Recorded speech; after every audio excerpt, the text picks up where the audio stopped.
Hi guys, welcome to Cinema Express. I'm chatting with Sidharth Malhotra today for his film Mission Majnu, which is dropping on Netflix. So, Sidharth, 10 years have whizzed by. How do you feel? It feels great. I think there's still so much to do. It's such a dynamic profession that we live in. Nothing is ever constant. Every Friday is different. So I think learning, enjoying the response and love that we still get for our recent films, for my Shersha. Yeah. So I think it's very difficult to really summarize 10 years. Yeah. Any actor's journey cannot be just confined to 10 years. It's a legacy that they leave, the films that have been remembered over the years. So trying to add more films to those legacy which live on beyond my time.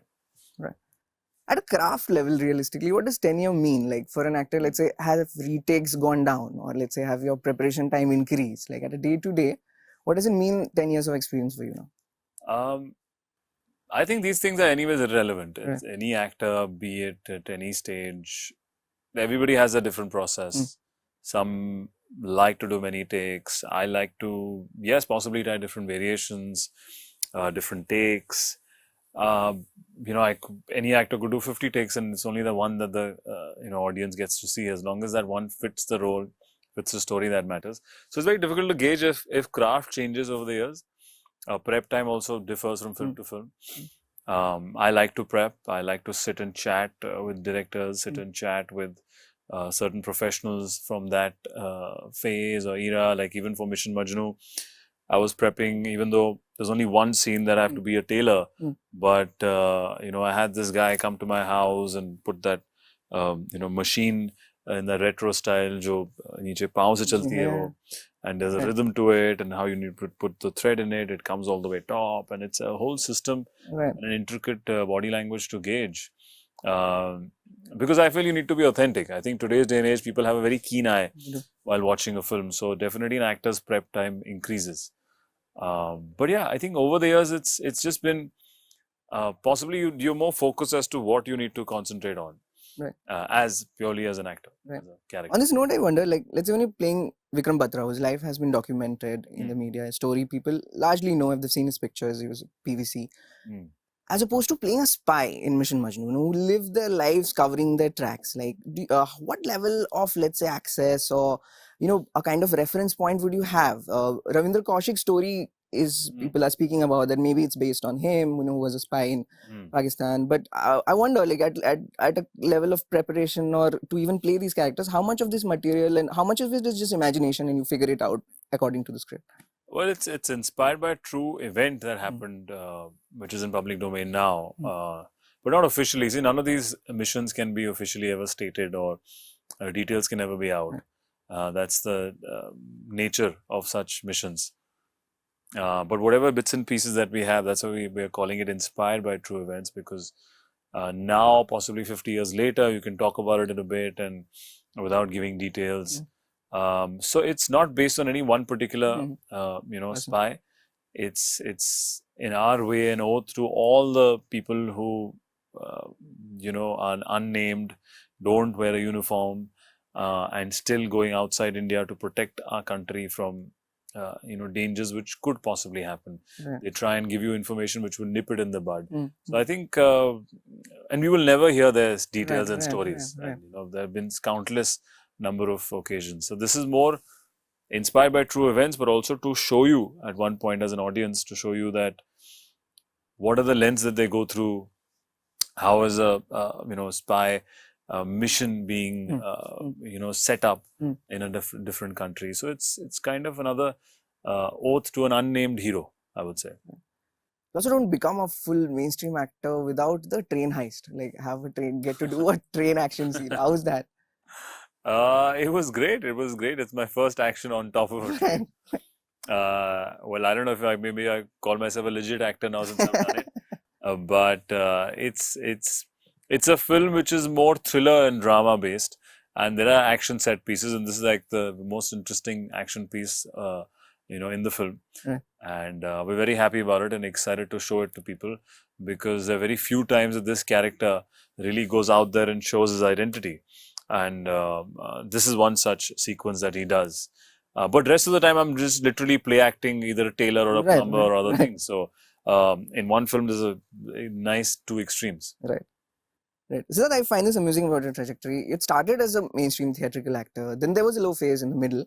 And your resurgence happened on OTT, right? And Shershah was so big.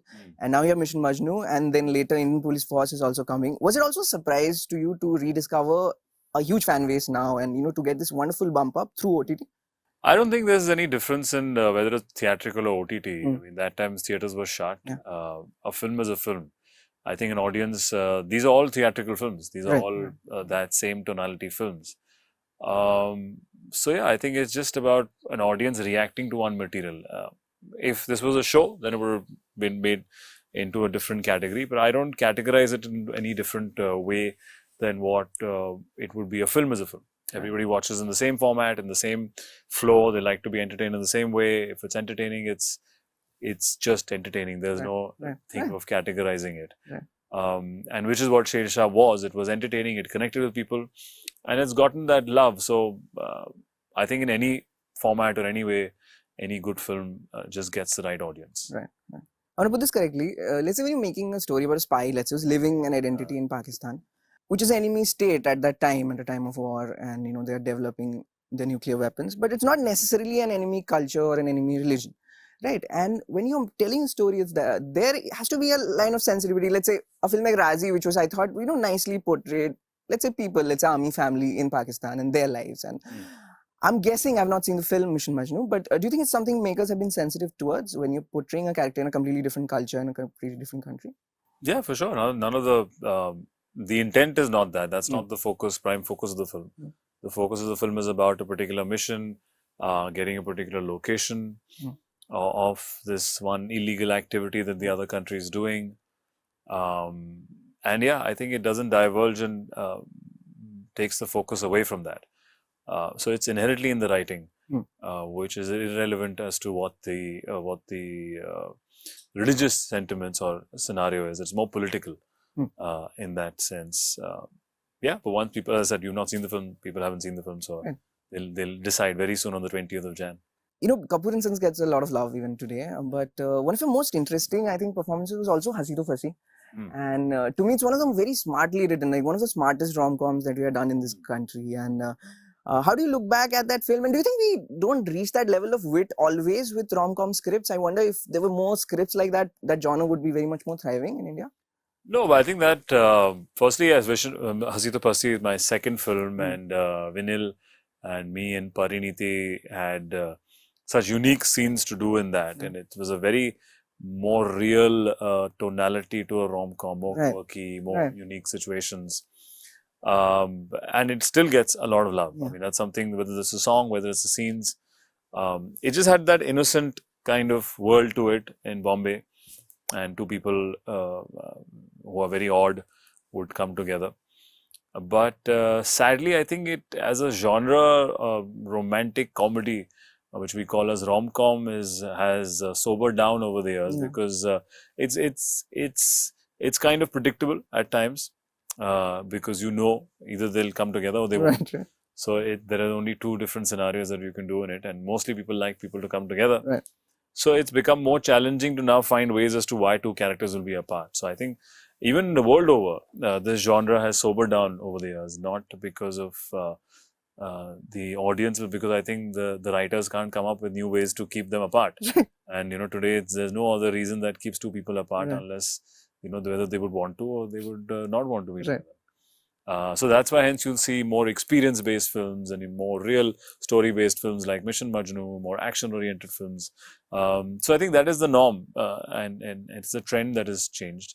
So I mean, let's say unless a director or writer comes up with a great idea and which could bring that rom-com tonality back, we'll have to wait until somebody writes that. Have you put a pause on that image of yours? The urban, very contemporary, nice guy films that you initially did? Not really. I won't say pause. I think all these action thriller films have also a very, very soft side, whether it's romantic songs in Shershah, whether it's a romantic song in Mission Majnu, Rabba Janda, which we just released, still has that very soft, humane character. Obviously not in that commercial avatar of being just that. But yeah, I think it's just a script away. Right. It's something that's definitely going to happen in the future to balance both Right. zones. Right. I don't know, the Marjaavan style, let's say, was it a desperate call, or would you go back to, let's say, the Marjaavan tone of a film? No, I wouldn't. I think Marjaavan, there is an audience. There's a massive audience for a larger than life sensibility.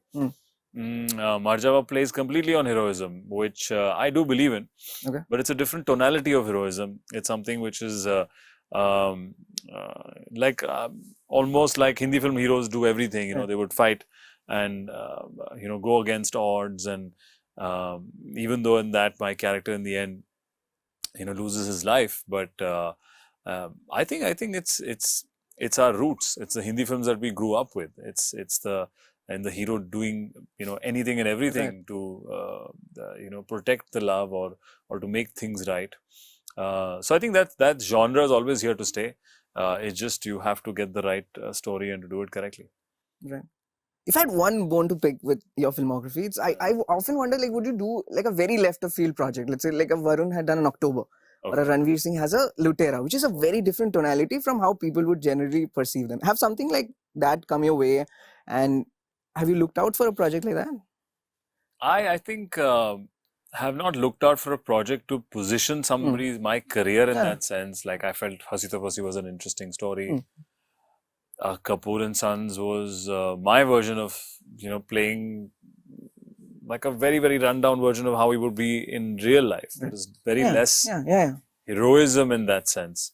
So yeah, I think it's not something inherently by chance, but it's just something that whatever has been thrown at my end. You were attached to Bhavesh Joshi at some point.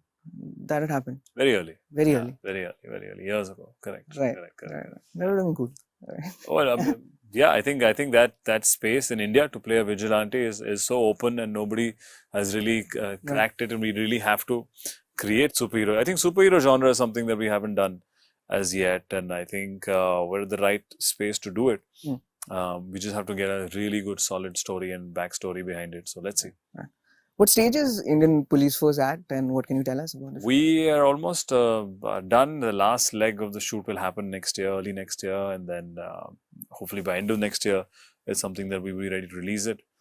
It's Rohit Shetty, directing a series for the first time. It's my first time doing a series, and it's got it's again a bit of commercialism, Hindi film flavor to it, but keeping the tonality of how today's police officers would be. So yeah, I think has he shifted tonalities like in a very obvious way because he's doing OTT, or is it still very much the Rohit? No, it's still the attempt is to give that same flavor on that platform. Otherwise, if you kind of shift the whole thing, then he represents a certain kind of cinema, a certain tonality of cinema. So the attempt is to get that version onto that platform and that series. What's your all-time favorite spy movie? All-time favorite spy movie could be something from outside as well. Oh yeah, of course. I mean, the most cliche classic ones are the James Bond series that we see. I even liked the Munich, which was a series which was more hard-hitting. See, which is actually more close to what even the show that came by. The Spy, which came out, which was on Sacha Baron. Yeah, Sasha, correct. Him playing such a serious character, correct. And Munich, that is more of the reference that we have for, say, Mission Majnu, is to play characters who are restricted by their limitations in that situation. It's not just breaking out there like James Bond at all. So I garnered a lot of inspiration from these films. Having done a couple of action projects now, do you think the level of action design that we do in this country is it's upping with every film? And earlier they would just get a foreign, let's say, action designer and that's it. But has it gotten into the system very well now, like to up our action, maybe in collaboration with VFX, things like that? Are you noticing a technical shift? See, action is very budget based. You need a certain kind of budget to portray that big canvas thing. So I think that's paramount. That's first. If you commit as a team, producer, actor, director, that this is what you're pumping in, you need to have that visual treat. We have all the technology, if that's what you're asking. We are not anywhere far behind to do anything, because most of the visual effects of around the world happen in India. Correct. So we are capable of anything. It's a budget intent that needs We're just restricted by the numbers adding up to it, because it is someone's money or somebody's business coming up by the end of it. I think when the dynamics of theatrical business changes, hopefully, we've had examples of, say, Brahmastra doing well. We've had even RRR is a film which is VFX there's in it, and action sequences are different. So as I said, I think when you exceed, or when you kind of open your diaspora for budget, we are capable of creating anything that is being created internationally. Is there a director no one would expect you to work with, but you always meant to? No, I think why would anybody restrict me to not work with this? No, like for example, if people would think, okay, Sidharth Malhotra would do this kind of movie, but there's a filmmaker you have looked out for, and you've mentally always wished maybe if he or she comes up with something for me. A lot of them, yeah. I mean, previously, like, I really wanted to work with Mr. Neeraj Pandey. We did, with even Rohit Shetty, and we would, collaborating on this, and hopefully we do again in the future. But yeah, Zoya Akhtar would be something so interesting. Sanjay Leela Bansali, to do something with him in that zone. But I think there's so many. Kabir Khan is somebody, I think, who has a very unique way of picking scripts and stories which are unique. So many directors, so many directors and people to collaborate with. Yeah. Thank you so much, Sidharth. All the best. Thank you.